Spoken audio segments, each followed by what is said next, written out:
Ons lees hier in Markus se evangelie. Die Fariseërs het Jesus al verskeie wonderwerke sien doen. Die heel eerste een wat Markus opteken, was op die Sabbat in 'n sinagoge daar in Kapernaum in hoofstuk 1 vers 21. Daar het Jesus 'n man van 'n onrein gees bevry en ons lees almal was verbaas. En daarna, toe Jesus die verlamde man genees en sy sondes vergewe het, die een wat deur sy vriende deur die dak laat sak is, was daar skrifkenners teenwoordig. Hulle was professionele Fariseërs. Aan die einde van Markus hoofstuk 2 het Jesus die gesprek met die Fariseërs gehad oor onder andere dat sy vriende nie moet vas terwyl die bruidegom by hulle is nie, en ook die hele gesprek oor die Sabbat. Dan gaan Markus aan in hoofstuk 3 en skryf, Jesus het weer die sinagoge binne gegaan, en daar was 'n man met 'n verdorde hand. Die Fariseërs het hom dopgehou om te sien of hy hom op die Sabbat sou gesond maak, sodat hulle hom kon aankla. Natuurlik doen Jesus die wonderwerk, en dan lees ons in hoofstuk 3 vers 6, die Fariseërs het toe uitgegaan en dadelik saam met die Herodiane planne teen hom beraam, sodat hulle hom om die lewe kon bring.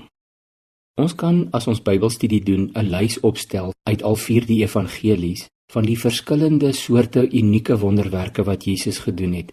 Met ander woorde, nie die hoeveelheid nie, want hy het letterlik honderde mense van hulle siektes genees, maar byvoorbeeld net 1 keer water in wyn verander. Maar ons kan 37 unieke soorte wonderwerke onderskei. Teen die tyd van Markus 8 het Jesus al 24 van hierdie unieke soorte wonderwerke verrig. Dit is nou as ons al 4 die evangelies kronologies lees. Die Fariseërs het beslis vir Jesus dopgehou. En nou lees ons hier in Markus 8 van vers 11 af. Die Fariseërs het na vore getree en begin om met Jesus te redeneer. Om hom te toets het hulle hom 'n teken uit die hemel gevra. Hy het in sy binneste diep gesug en gesê, waarom vra hierdie geslag 'n teken? Amen, ek sê vir julle, aan hierdie geslag sal beslis geen teken gegee word nie. Dalk het jy ook al gewonder, hoekom doen Jesus nie net een onbetwisbare wonderwerk en kry die Fariseërs van sy nek af nie? Of beter nog, dalk sien hulle dan dat hy wel tog die Messias is en hulle begin dalk in hom glo. Nee wat, Jesus sien in hulle harte, hy ken hulle. Hy weet wat hulle gesindheid en hulle motiewe is en daarom ignoreer hy hulle toets. Vir hulle, sê hy, sal beslis geen teken gegee word nie. Jesus stel eenvoudig nie belang in mense wat hom wil ken bloot ter wille van die wonderwerke wat hy kan doen nie. Ons mag hom ook nooit met so min respek behandel nie. Jesus Christus het sy lewe gegee om jou in 'n verhouding met hom te kon kry, om my en jou sy broers en susters te maak, so skryf Paulus in Romeine 8. En Jesus self noem ons sy vriende.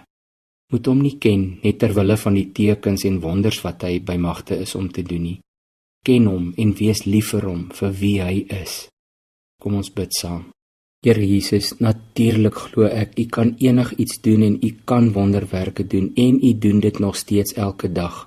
Maar dit is nie hoekom ek U liefhet nie. En dit is nie hoekom ek U volg en U aanbid nie.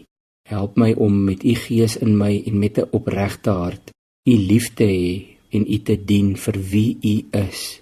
Ek bid dit in U naam. Amen.